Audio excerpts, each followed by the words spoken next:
right? You get home, you watch Netflix, you're on Instagram, you're not really doing work, maybe you're cleaning email, you just go to bed late because you're lazy, right? Forgetting about the numbers and about the real estate, you're just working with people. Listen, every negotiation is gonna be completely different, right? As you've all seen on different deals, because the people are different. Negotiating, people say the art of negotiating.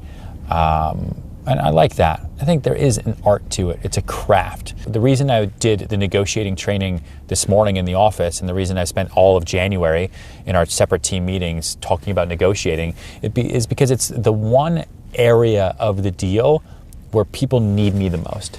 And they need me the most, they think, because I have the most confidence. And the confidence that I have going into the deal comes from experience, and it comes from, honestly, from practice. Because no matter what you're selling something to two different people. You've got a seller and a buyer. And in every negotiation, you've got price, you've got pressure, and you've got persistence. Those are the 3 Ps. Remember that. This can be a nice little instructional vlog. Have you ever thought about what an iPhone costs to make? Now, you're not going to negotiate the price of an iPhone because there's too strong demand. But let's say there wasn't strong demand. Then you can negotiate, or you can find a retailer who's going to sell it to you for cheaper because it doesn't cost nearly as much to make that phone as it does for you to buy it. Real estate is the same way. A deal that's listed from 10.8 down to 10, so 10 million bucks. The offer originally came in at $8 million, okay? That seems like it's way too far apart. And if I go to the seller, he's going to say, fuck you. And if I go to the buyer and say, you got to come up, they're going to say, no, this is my offer. So what do you do? What do you do? You remember the price you want to try to get to, which in this instance was around 8.5. That's where we thought we could get a deal done. And the legacy price, what the seller paid. The seller paid 6.5. So even at our low, terrible, awful offer, that seller's making money. That's a good thing to remember and to consistently remind each side. And then you let time saturate the emotions of the deal, and you use repetition. You only paid 6.5. Even at this bullshit offer, you're making money. I've got clients here who are losing millions. And then you use pressure, right? The fear of a falling market and the fear of missing out. Every seller fears they're not going to get their price going forward because maybe the market could change. Every buyer has a little fear that they're going to lose it, a little fear they're going to miss out. And then you're trying to find the price in the middle where both sides will say, I came to that number because that's the max or the minimum that I'm willing to go to get this deal done and not have buyer or seller's remorse. And it's also the number where if I don't get it, I'm okay with the next guy getting it. People in this room have seen $1 million listing at least once. Whoever didn't raise your hand is fucking lying. Okay. So if you've seen that show, or if you saw Sell It Like Serhant, or you've read the book, or you watch the vlog on YouTube, or you follow me on social media, you probably think to yourself, yeah, that guy doesn't have a confidence problem whatsoever. That guy's probably way too confident, right? But I tell you, growing up, I had no self-confidence whatsoever. I was actually pretty overweight for a long time. I had really, really bad skin, and it gave me a lot of anxiety, let's say. I didn't know how to make friends because I bounced around all the time. I wasn't good at sports. I literally sucked at every sport known to man. And my parents forced me to play every single sport. And I did it for one season. I actually played baseball for one season. I remember distinctly my dad walking out into the field in the middle of a game and pulling me out in front of everyone and telling me, this sport is not for me. And you laugh. And I was not laughing at the time. But I became addicted at pushing myself up against walls that made myself uncomfortable. Because I saw that that really worked. Summer of 2008, go home or die. Let's get into real estate and let's make it work because I have no other option. I literally had no other alternative. And I had no self-confidence, no self-esteem. But guess what?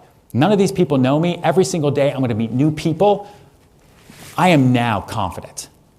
I am now the greatest broker in the history of the world. And that's what I told myself every day. It was not true. All I had at the end of the day wasn't a network, wasn't anything else.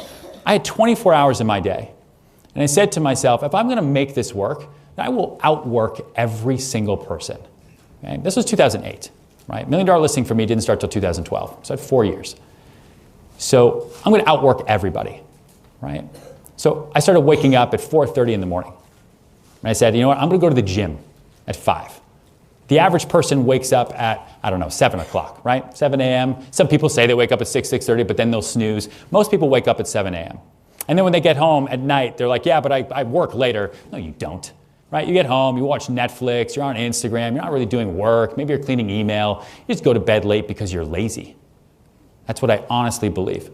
And so I said to myself, okay, so if I put real hours, 5 to 7 a.m. to work every day, the average person wakes up at 7 a.m., that's an extra 2 hours I have every day that my competition isn't going to have. So you multiply 2 hours times 5 days in a work week, right? Times 4 weeks in a month, times 12, you do that math, it comes out to 20 days. That's insane.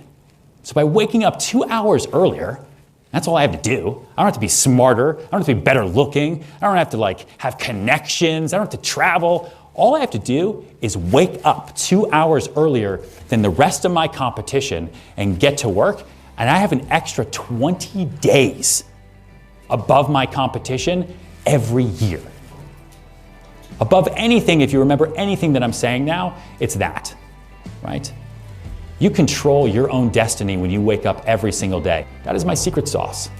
I outwork everybody because I have no control of anything else, honestly, other than myself. Questions?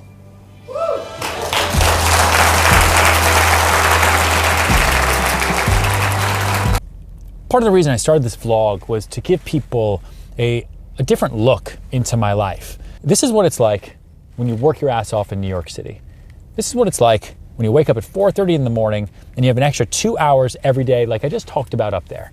Right? This is what it's like when you hustle and you grind every single day. This isn't bullshit. I'm not an influencer. I'm not trying to show you some fake life. Like most of the time we're just stuck here in the back of the car because this is what my life is like. I go from my office, my home office, my mobile office, back and forth, and this is how I've built my life and built my entire career. And it's insane to me. And it's possible for anybody because if I can do it, you can do it. You who are watching, or anybody. Like that's what's so crazy. That's what's so crazy. Even just real estate, a couple $100 and some clicking online and you can become a real estate agent and you could advise people the same way I do. And I've been doing this for over 10 years. And you could change your whole life around. And if it's not real estate, it's selling something else. Whatever you want to sell, what do you like? Sell it. So stop being okay with just being okay and get out there and sell something to burn your boats. Like you have to cut the net. You have to cut the cord. Like you've got to take a risk and you're not doing it right if you're not a little bit scared. And I think there's nothing scarier than coming to New York City with no money and not knowing exactly how you're going to make it work. Go all day long. Like if you don't take the initiative to do what you want to do every day, it's not going to happen. So you just got to do it. Mindset is everything for us. Like you wake up every day and you have a choice. You know, you get into the car or you get into your Uber, you go into the train, you go outside, and you either have a window to your right where everything is sunny and awesome, or you look at the window to your left and it's pouring rain and it really, really sucks. You have a choice in this business to wake up every day and say, you know what? I don't care what happens to me today or what happens with any deal, sun's shining. Let's go after it and let's get it. And I think that is integral to all of us. And I think if you look at anyone on this panel and a lot of people in this room, the real estate agents who've been in this the longest, who've had that endurance, who are the most successful, are the ones who have that attitude and have the highest amount of energy. And they work for it. It's definitely not easy. Yeah, agreed. Thank you, Mr. Ryan Serhant.